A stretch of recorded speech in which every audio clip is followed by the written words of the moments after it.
Well, let's go ahead and get things going because we've got some great things to talk about today.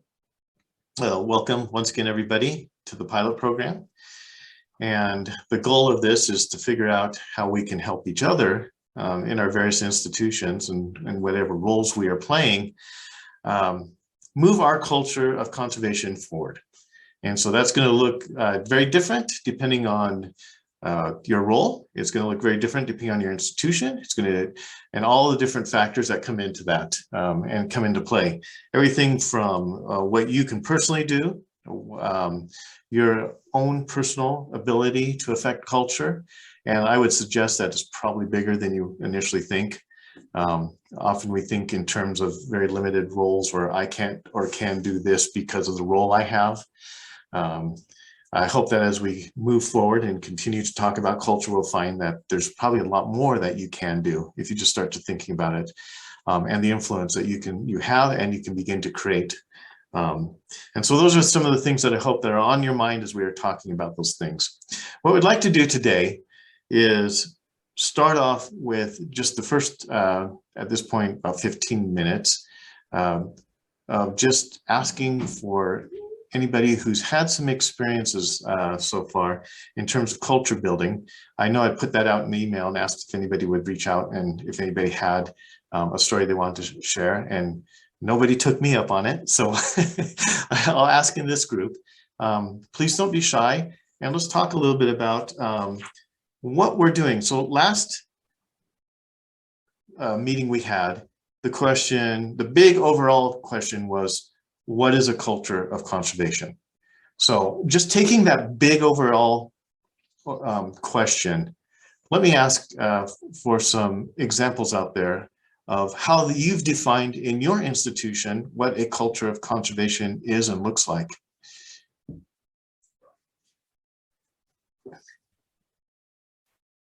And just to add to that a little bit, the idea of culture does seem a little intimidating, and the definition of culture is really over a long period of time. You're kind of tracking something over a long period of time.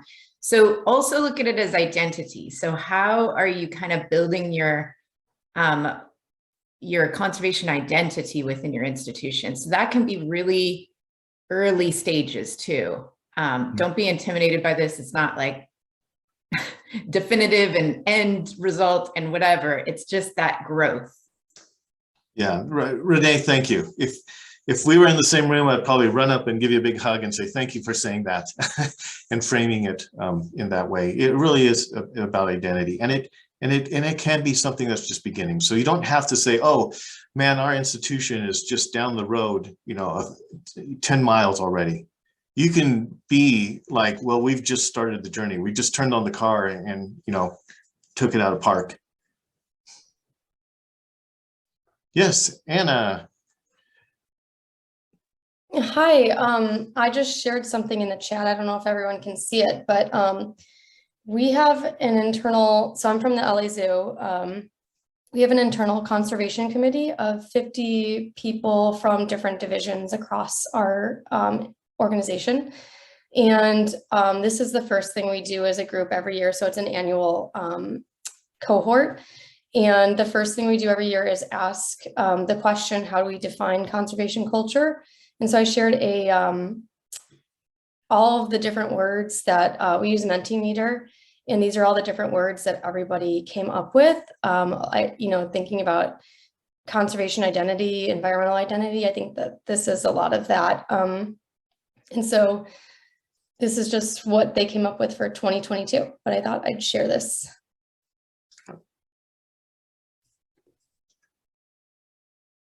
All right, thank you. Were you going to share something on your screen, or that was the share? Yeah. I think I shared it in the chat. Oh, you shared it in the chat. Yeah, okay. Yeah, sorry. It's a PDF. Yeah, trying to play host and trying to do the logistics too. Sorry, it's a PDF. It's awesome, Anna. You can see it. It's great. Okay, thank you. That's an awesome share. Oh, thank you. I don't know who raised their hand in what order, so I'm on my screen. I'm just going to Ryan. Am I saying your name right? Okay. Rhiannon. Yep. Rhiannon. So from John Ball Zoo here, we just prior to COVID, created a conservation manager position that Bill Flanagan is in. He was with us last time, but also took the step to identify that 51% of the work that we would be doing would be focused on the Great Lakes. So that's kind of where we're starting on our journey and kind of helping define what that identity looks like. Really working interdepartmentally to get input in terms of what our sort of signature or key projects are going to be.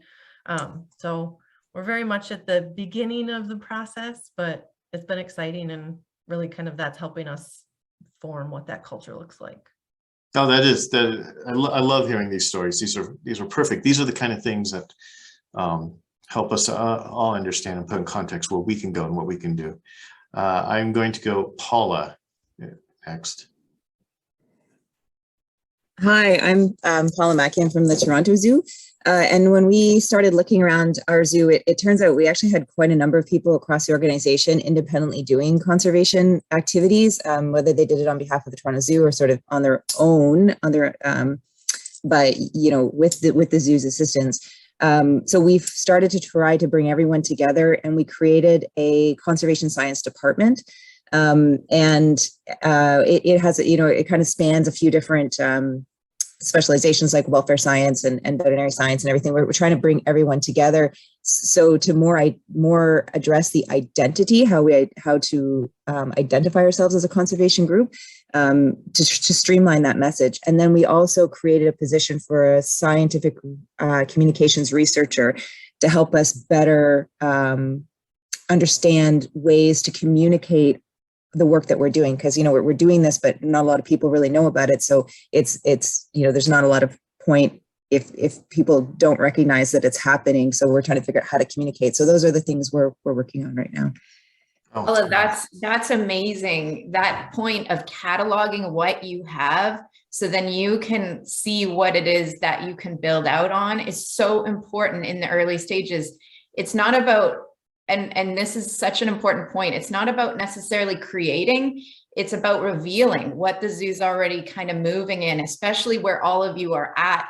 I think you'll find that you're farther along than you really think you are.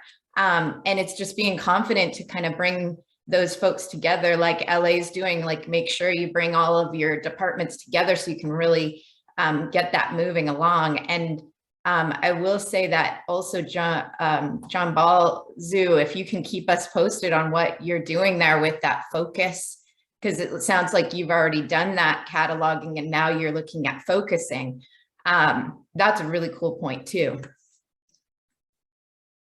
Wonderful, wonderful. You also made me have a thought that's just come up recently in my own experience as far as identity goes. I've had an opportunity to attend some different groups, and when introducing myself, I've started to use the phrase that, hi, I'm Jeff, and I work at a conservation institution. I work at Hogle Zoo. And people outside the community, it's an oh moment for them, and it's a good oh moment for them. Oh, the zoo does conservation work, and it opens a whole new door versus when I've just said I work at Hogle Zoo. But using that, I work at a conservation organization, Utah's Hogle Zoo, has been an interesting experience I've had in the last few weeks doing that. Cher, you, I believe, we're next. So I guess kind of speaking from a small zoo, so we're Lehigh Valley Zoo, and so right now the education department is kind of the ones that are spearheading this. And what we did is we kind of came up with like 5 overarching conservation themes that we could assign to pretty much every animal that we have at the zoo. And then so we called it Lehigh Valley Zoo Packs. And so now the next steps is that we're kind of slowly trying to integrate that into the zoo. We're redoing all of our signage.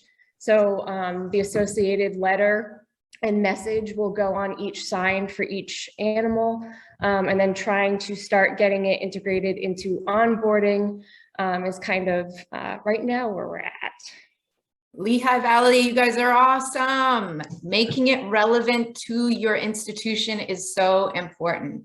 So these steps that you guys are going through are all really those principles of how to really make this owned by the people that you have in your institutions. It has to be relevant to the collections. You know, they have to know how to speak about what they're showing someone. So you guys are right on the right path. That's awesome. Thank you for sharing that. Thank you. And I didn't introduce the co-host today. We got Jeremy, who will be helping us with the breakout sessions here, and we got Renee. And as I said, now I love Jeremy, but I also want to shower some love on Renee for coming in and popping in today and helping. She's been on in this whole effort from the very beginning, and she knows a lot. So I would listen to Renee. She's giving the big eyes like, no, yes, absolutely, Renee. And so we've now, I've got Christian, looks like.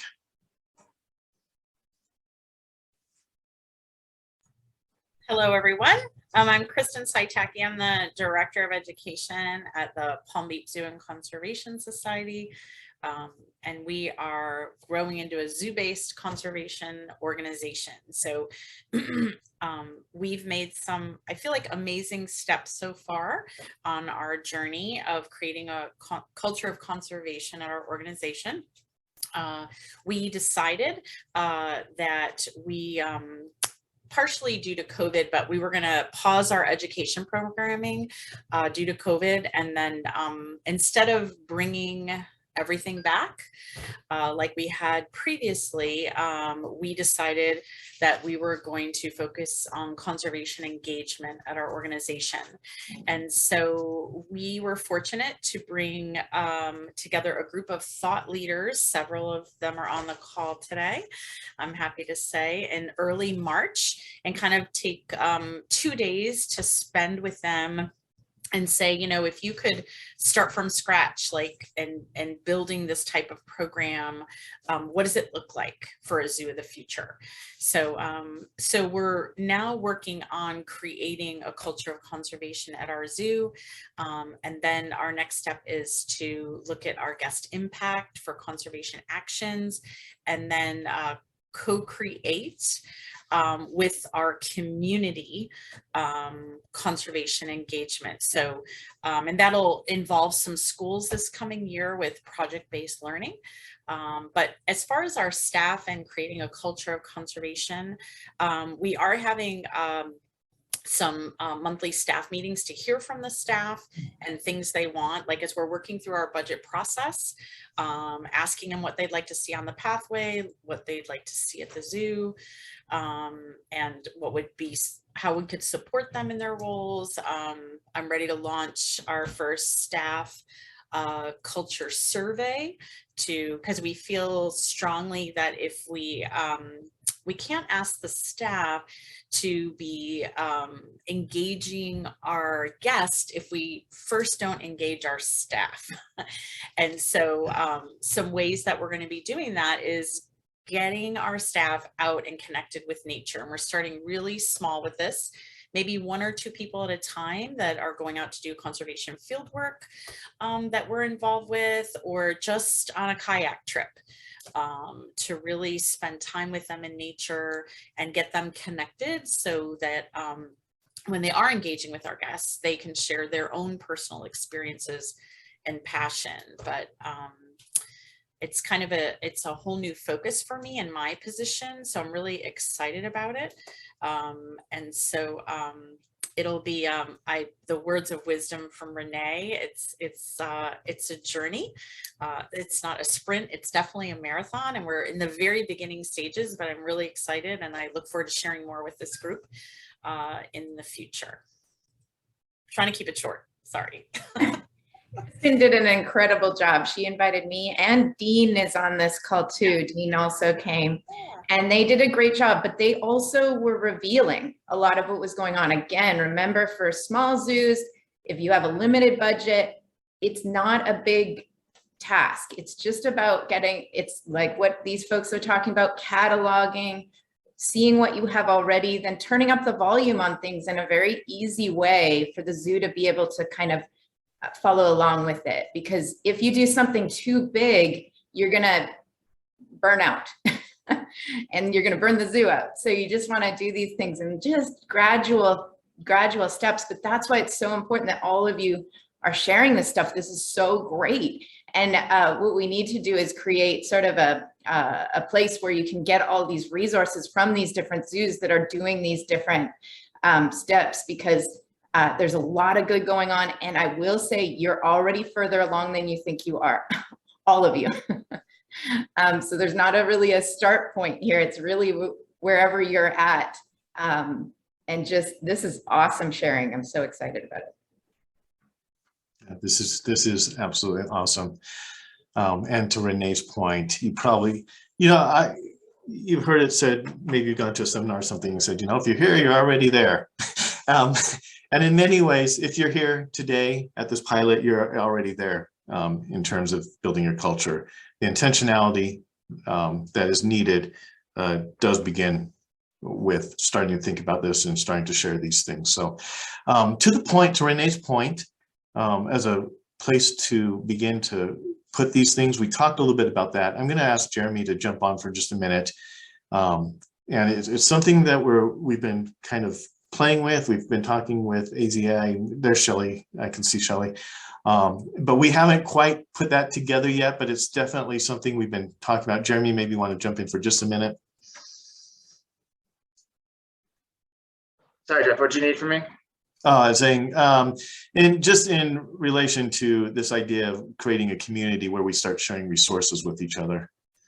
Yes, I think one of those things we're hoping to do is create a kind of a piece on the AZA network, so we can share your documents like Anna shared, or even feedback or comments. To think, not everyone has a chance to hop on a Zoom call every couple of weeks. So this is help keep these conversations moving forward. And I know that Jeff, you mentioned Shelley in there as well. So if we have some, I think hopefully we can run this, we can get this rolled out the next couple weeks. So that'd be something we can do, and then we can start sharing this. So we have different platforms, so it's not just through communication on Zoom.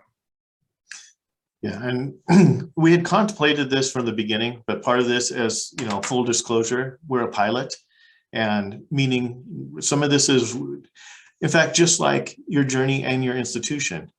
Some of it you will make up as you go along, as you involve the different people who are participating in what you're trying to make up. And that's really, our cultures, right? In our various institutions, large, small, aquarium, zoo, doesn't really matter. We don't create culture by ourselves. We create it with the people that we exist with. And in this case, we're creating a bit of a culture here too, that's going to be used to help others create culture and help ourselves create culture. So some of these things are evolving. And so I really do appreciate the inputs and the ideas that come. With that, we're probably about at that point where we want to do a breakout session. So the format that we're kind of landing on is first 20 minutes of these meetings, we'll do some share outs and thoughts and ideas that came from the last meeting we had, some success stories. Also, feel free to share stories that weren't so successful, but were very impactful in what you learned. All of that is important in this. And then we'll do the breakout session now. Put you in small groups so you can actually have some discussion with people. And are you going to share that screen, Jeremy, or do you want me to share that screen? Can you share that? I'm kind of the rooms all worked out now. You'll do that now? Okay. So Jeremy will share a screen and we'll have the questions. The big overall arching question for this session, as well as some sub questions and considerations. This is for you to be guided by. It's not, this is not the verse and script. If this spurs other ideas and other discussion, absolutely go there with the people. And then we'll come back and we'll spend about 15 minutes debriefing the breakouts that we had. So think about who you would like in the group that you're talking with to be the person to maybe share out what your group talked about and some of the key learning points or experiences you had. And then the last 5 minutes we'll queue up for the next meeting next month. So with that, I'm going to turn it over to Jeremy.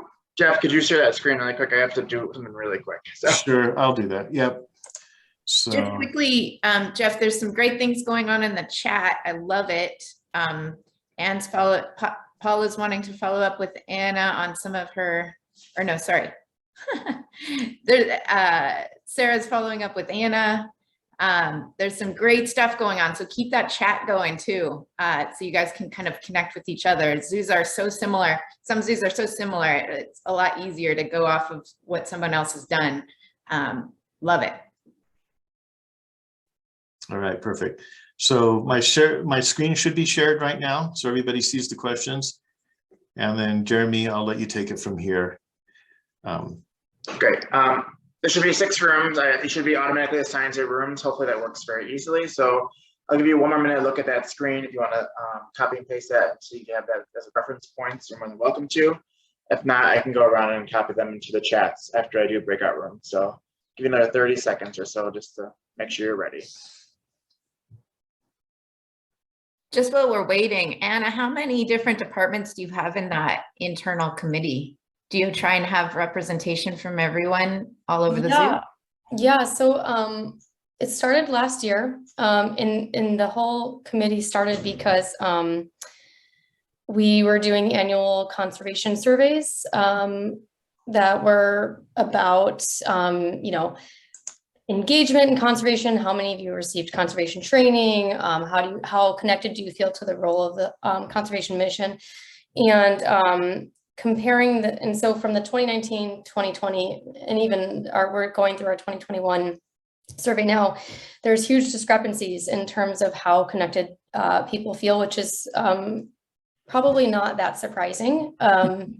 And conservation for us is probably pretty historical too, as to how conservation worked. I think someone else said, like, a lot of people do conservation independently, or the programs that we were a part of were sort of haphazard based on different interests and just connections that people had.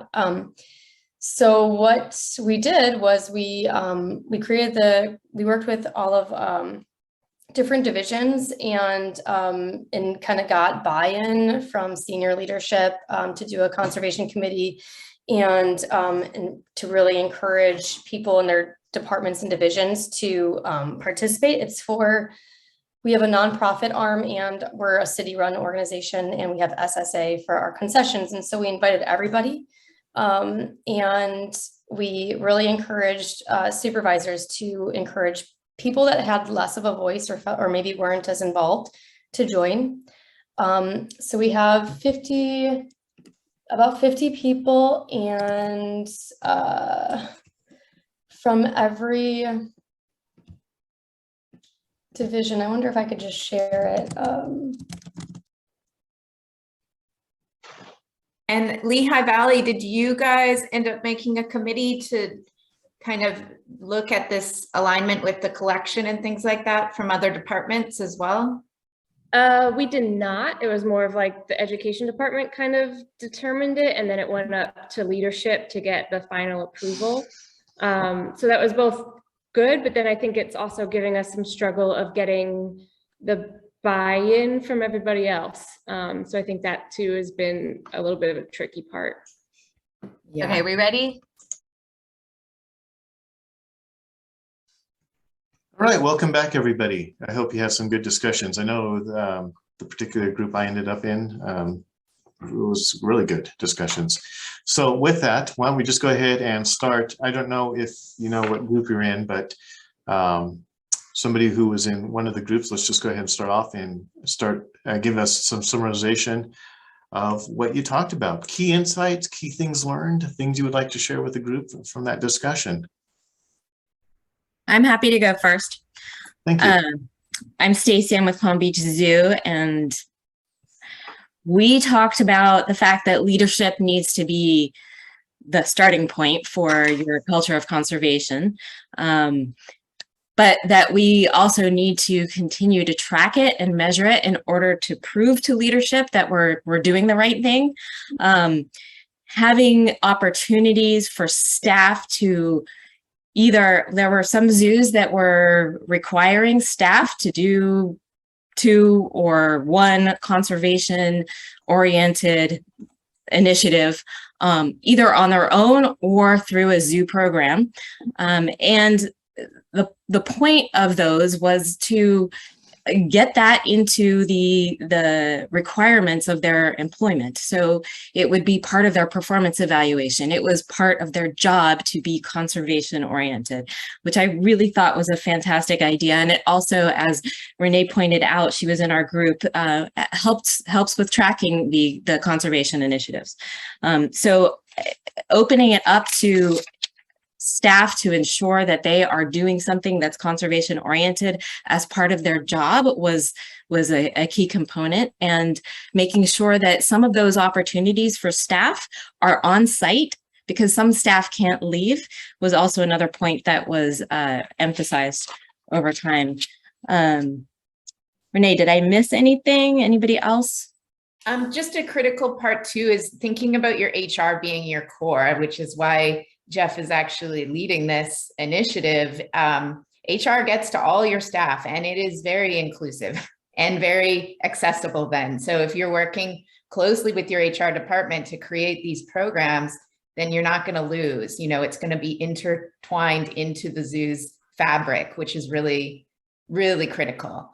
And I would just say, yeah, to that point of make activities, things that people, because we know that identity is attached to what people actually need to do. So you can't just tell them and give presentations at them. They need to participate in something, but make it something that's real and be creative about where you do it. On grounds, we do butterfly tagging and bat monitoring, but also, you know, your Plastic-Free July events, those types of things can create opportunities for your staff to be able to do it. And your HR department or whoever is kind of your people person can help you with wording that will help them to understand. We call them training opportunities, not volunteer conservation things. It's an opportunity to do this work, but also you learn to do that work so they can put it on their resume. It comes into the identity better when you're using the right terms, and HR knows how to do that. Right, thank you. Great points, great points. Second group, whoever that is, who'd like to go next? Yeah, I don't know which group I was in, but I'll be glad to share, because some of what we talked about, Jamie Wilson, Georgia Aquarium, kind of related to what Stacia and Renee spoke about a few moments ago. We talked about who and what department should be involved in this whole conservation culture.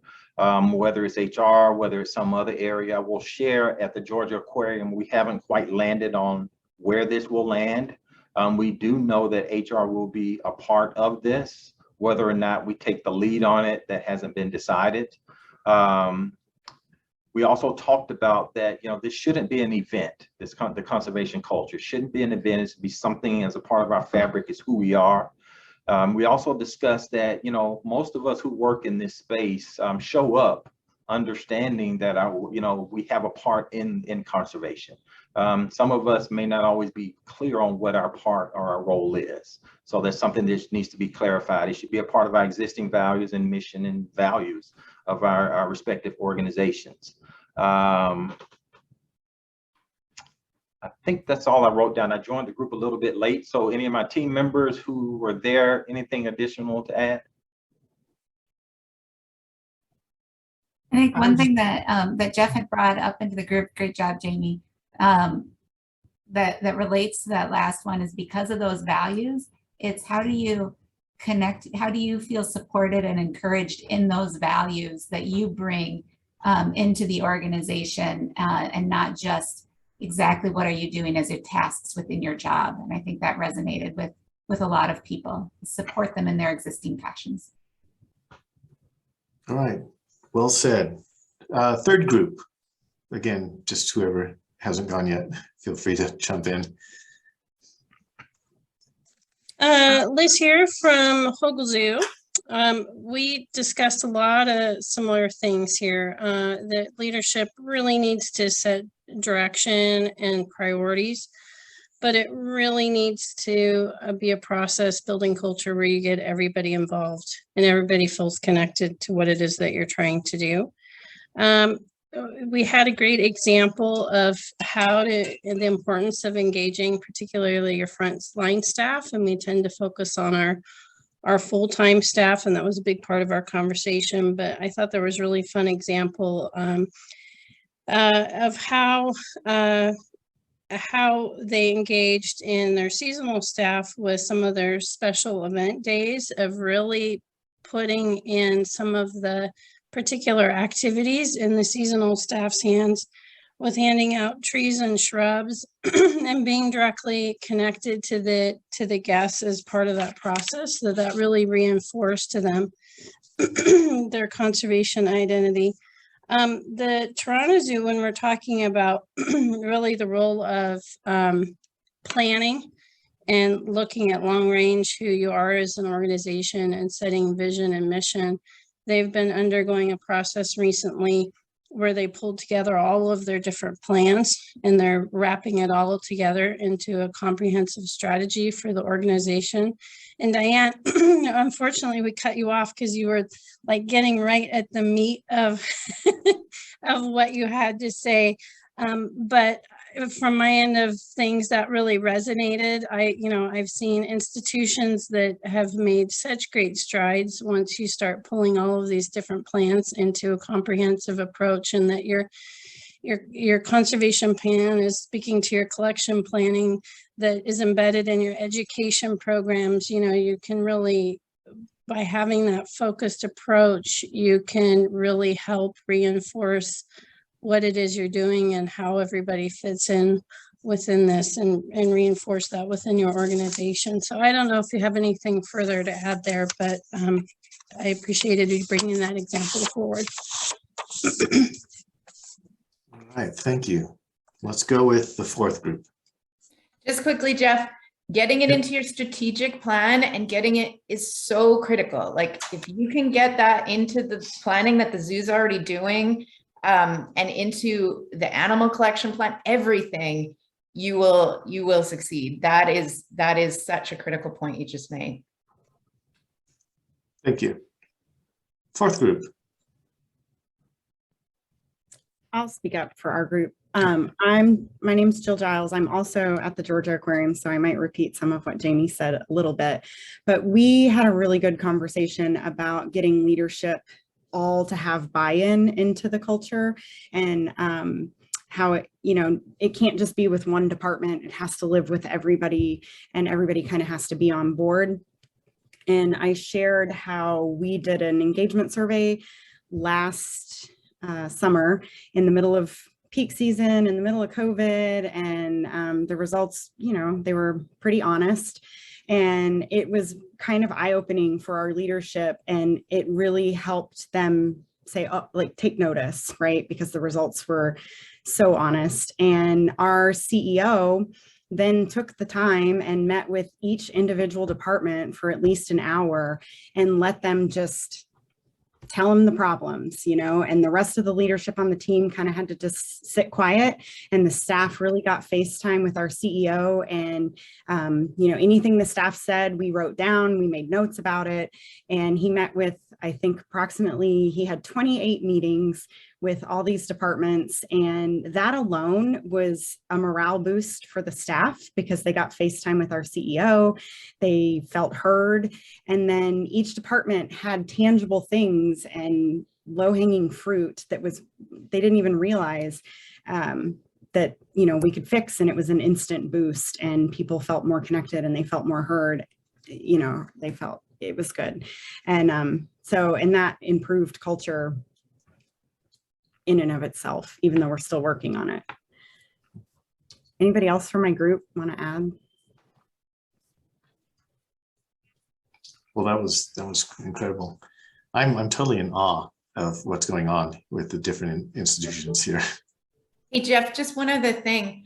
We focused on the board as well, board, staff, and volunteers. So you can kind of get your whole internal audience really, and of course the director is very happy when there can be things that the board can do as well. So just remember that that's the director's ceiling, and a lot of institutions is the board. So thinking about how to, you know, bring that into is a great idea as well. All right, let's have the last group share out. Hi guys, it's Tina Rowland from Zoo Knoxville, and I'll try to do this succinctly because I know we're tight on time. One of the things that Tiffany brought up from Birmingham was that the leadership at the top questions every single thing they do, every event, every initiative is how does this support conservation?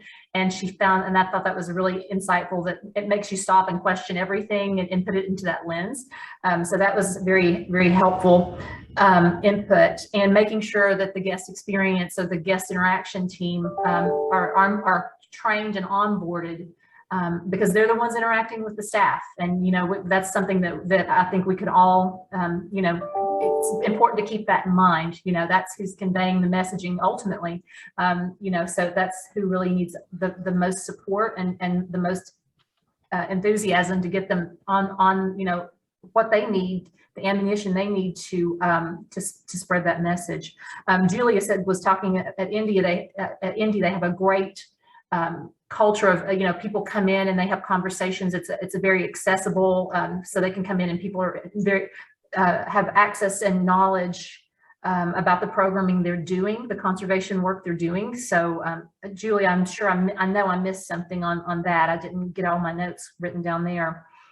And then I love Jeremy talking about how they do the buttons, the staff sell the buttons, and you know, that way they have a message that they're communicating. It's a starting point for that conversation each month to have a different animal button that they're sharing with guests about, oh, you know, here's the red panda this month. Here's, you know, this is what this conservation funding is going for.